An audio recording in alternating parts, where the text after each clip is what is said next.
Alright, what's up guys? NinjaDeathStrike here, bringing you another adventure in Cap. We have another doubleheader headed your way, and I'm going to be up at the top for the first one. My opponent's team is down here. Quickly, again, let's go over stuff for those of you who might be watching Cap for the first time. If you are, I'd advise you go back and watch maybe some of the earlier videos I did with Cap. I explain these guys a little bit more in depth, but I'll go over types and general roles real quick.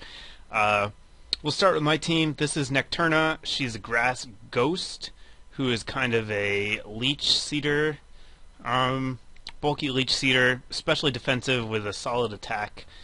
And then here we have Tomahawk. He is flying fighting, and he is a special attacker who gets Intimidate or Prankster. He's kind of a support guy. He gets Stealth Rocks and Rapid Spin and stuff like that. Next is Kilowatt, Water Electric with Wonder Guard. It's basically, or Magic Guard, I think.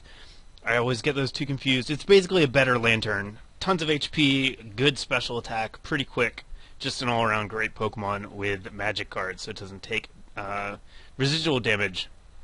Next, Colossoil. He is Ground Dark. He's just kind of a bruiser. He's got really high attack and guts, so he's basically immune to most statuses. Then we have Gengar. You know these two guys. Kingdra is a new addition to the team just because Rain is dominant at the upper level of Cap, and sometimes getting a free Swift Swim boost is awesome. So I'm trying Kingdra out on the team right now. My opponent's team is down here. He doesn't have anyone I didn't talk about. Here's Necturna, same as mine, and Tomahawk. So the other guys are standard guys. He does have a Shedinja, which is interesting. Not sure how well Shedinja normally works in Cap, but I have plenty of ways to deal with it, so I'm not worried about it. Yeah, but let's go ahead and get into the match. He is going to actually lead with the Shedinja, which is interesting, I guess. I'm going to lead with Hiawatha, the Tomahawk. I do have Stealth Rocks, and I am not afraid of anything that Shedinja wants to do to me. I figured the Will-O-Wisp was coming, but Tomahawk is a special attacker, so he's actually able to take those Will-O-Wisps handily. No problem there. I do see that he has a Sash. That's what I was checking for. You know, Shedinja always has either Sash or Lumberry, so now that I know that the Sash is broken, I'm just going to switch to Ikiro, the Necturna. My Shadow Sneak is going to be faster than his, so I'm going to take him out. And there we go, problem solved with Shedinja. So he is going to bring in his own Necturna. I'm going to go right back into Hiawatha because Tomahawk walls Necturna pretty well. Necturna does get Sketch one time, so it can carry any move, but most of the moves that it carries are not things that Tomahawk has to worry about. And even if he had Spore, I am burned, so I could have blocked that. So that works out nicely for me. He gets out after I show him that I have Air Slash, and he brings in his Magnezone, which is a really strange choice. Maybe he thought I didn't have a fighting move, since he might have been suspecting that I pack Rest. Or Roost, rather, but I actually don't have Roost on this set. As much as I miss it, I really like having two attacking moves, and it pays off big here because I just destroy the Magnezone with an Aura Sphere. And, yeah, free kill, basically. Unfortunately, his own Tomahawk comes in, and I go into Gengar, and I just get hit with a Hurricane, which is unfortunate. Freaking Hurricane. I do not run it because I don't have Rain, but it seems like it is kind of standard, and it always hits, of course. So lose my Gengar for nothing there, which is too bad, but I do get to bring in Dazzler the Kilowatt. I am part electric type, so I'm definitely going to be able to threaten out that Tomahawk. Brings in Jirachi thinking I'm a special attacker, but I do run a mixed set. I catch him off guard here with the Earthquake, which is awesome, because Jirachi is a giant pain in the butt to try and kill, and I hit it for a ton of damage. I stick with Earthquake here just in case. I'm not worried about Tomahawk coming in, and I figured it'd do decent damage against anything else that he wanted to bring in. It was my best option, and I do get a solid hit in on this Kyurem Black. Then I just Death Fodder Hiawatha. He shows me Outrage. I'm suspecting that he's Banded at this point, but he actually turns out to be Choice Scarfed because my Colossoil is also Choice Scarfed. So the fact that he outspeeds me means he is Scarfed. So I do take a huge hit, but On the plus side, it doesn't reveal that I'm Scarf, so then he switches in his Necturna, thinking he can outspeed me, and I take him down with a surprise Earthquake. So that worked out decently. He brings in Tomahawk here, and then he just forfeits, which I guess that's okay. He was in pretty rough shape. Both of his guys were almost dead, so I can understand the forfeiting there. Not a big deal. So, moving on to the second match, I'm going to be down here at the bottom this time, and my opponent is up at the top. And hey, look at that, it's Politoed, because Rain is utterly dominant in Cap, even more so than it is in OU, so there you go. Let's talk about the newcomers here. This is Mollusk. He is a giant pain in my ass. He is a fire poison type with dry skin, so he's actually immune to water type attacks, and he's super specially bulky, and he gets recover, and he's just a giant pain in the butt to kill. So he gives me fits. Then we have Krilawat. He's the same as mine, water electric, mixed attacker, or can be mixed. He can go either way. Politoed we know. This is Kitsuno. He is a ghost steel type who is very fast and decently powerful. He's a really good scout. He gets U-turn and stuff like that. So just a fast physical attacker.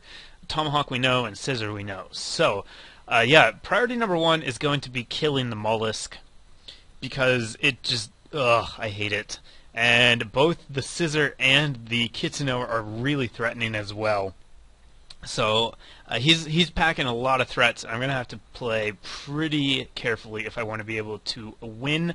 I do have an ace up my sleeve with Kingdra, though. He's going to set up the rain for me at some point, which will give me free Swift Swim. And this is a choice specs Kingdra, so that'll be nice. If I can get Mollusk out of the way, Kingdra should be able to do some work. So he does lead with his Politoed here. I figured he probably would. I go ahead and lead with Nemo. Just get the U-turn, just scouting. That does a lot to the Politoed too, which is nice. Shows me maybe he's specially bulky. I don't know. That really put a big chunk of damage on him. Switch into Ikiro here. She can handle Politoed all day long. Set up a sub on the switch, which is great.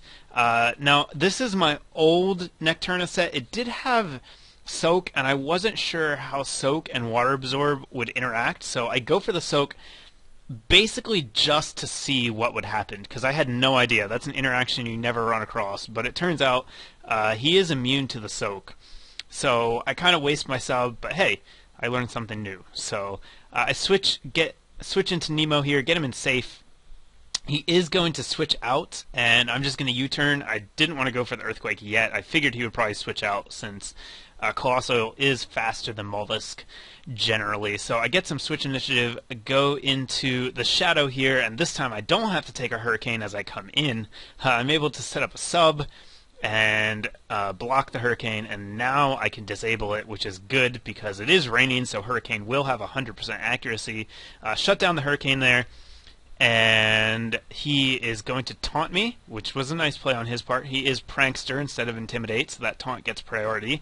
He's able to outspeed me, forces me to go for an attack. I'm just going to pick Shadow Ball, get some damage on whatever he wants to do. He brings in Scissor. That's scary, but he doesn't have Pursuit.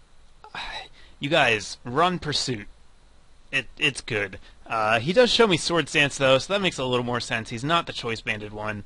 Luckily, Hiawatha is going to be able to take an Air Slash like a man, and then get a crit Air Slash. Take a Bullet Punch like a man, get a crit Air Slash. The crit definitely mattered. I probably would have been able to survive another Bullet Punch. It did a little bit less than what I had left, but I guess it could have been min damage, so who knows.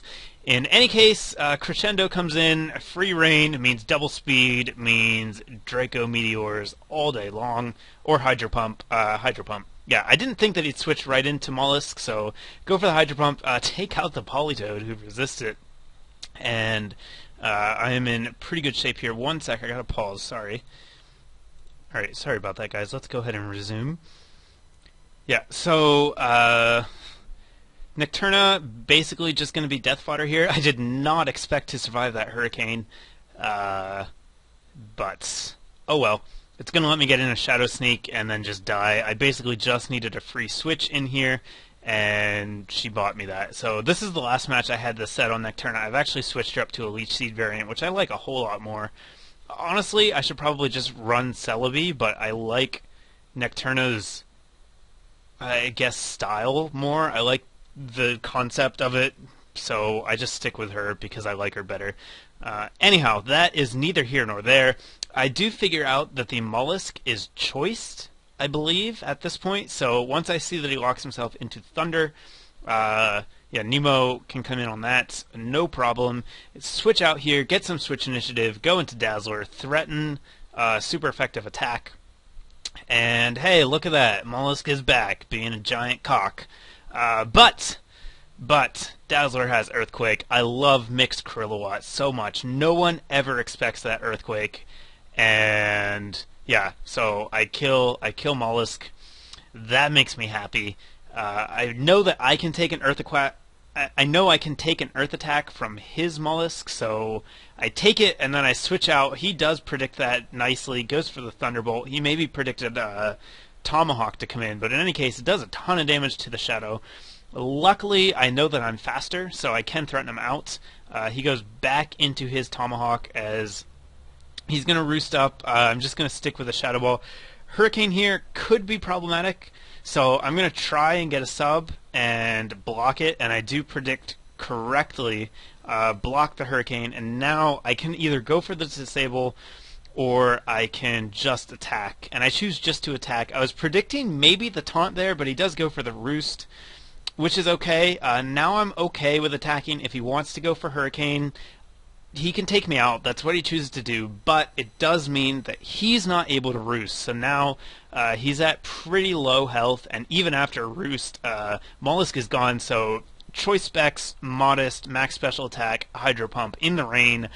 Goodbye, Tomahawk. The rest of his team is not really going to be able to stand against Crescendo here. Kitsuno comes in. That would be scary if the ring were not, but he did me the favor of doubling his speed, so that dies, and even Krilliwatt, who resists, is going to take 50%, and that is going to be the game. So, yeah, I'm pretty satisfied with the choice of Kingdra on this team, just for matches like this. Sometimes he's not as good, but even without the rain, choice specs Kingdra can put a dent in some stuff, so he's okay. He's better than the Jirachi that I had on here before. But that is going to be the match, so please give me a thumbs up if you liked the video. Make sure to check out the links in the description, and I will have more coming your way shortly. Thanks for watching, guys.